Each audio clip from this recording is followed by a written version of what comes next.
bigenjene ko nagiye ku mabanki yose nkaba nabuze inguzanyo, ariko none barambwiye ngo nyine ngo MTN center, MTN ngo ninjye ku murongo wa MTN bambwira ukuntu ushobora kubona inguzanyo nta credit.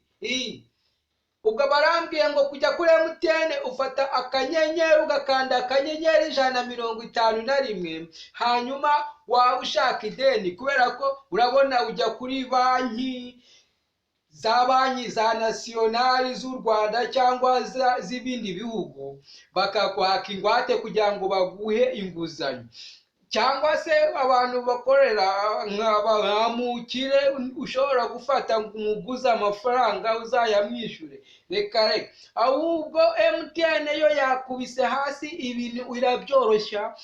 Wowe icyo ugomba gukora ni ugukanda akanyenyeri 151 bakakuguriza amayinite nta ngwate, nta n'ikintu na kimwe, nta gutonda umurongo bya bintu niba mugenda mufata amarandevu kuri za banki. Dore ejo bundi nagiye muri banki nsanzwe mbikurizaho uduceri twanjye mba nakoreye ndimo ndakoropa, barangije bansaba ingwate, nta nzu ngira kandi nashaka kugura ikibanza, none baransaba ingwate y'inzu kandi nta n'ikibanza ngira, diplome yanjye nitorosha. Ariko ubu namaze gusobanukirwa ko ngomba kuguma ku murongo wa MTN kuko niwe mu boss wenyine ushobora kuguza amafaranga cyangwa se company ikakwishingira nta ngwate. Wowe wazakora washyiraho akantu igakura ayabo n'amananiza.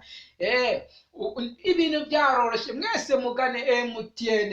Hello, muhagarare ku murongo wa MTN mwebwe, ibintu byiza byose bibagere. Muri kumwe na Sacyama cyangwa se Cyuna,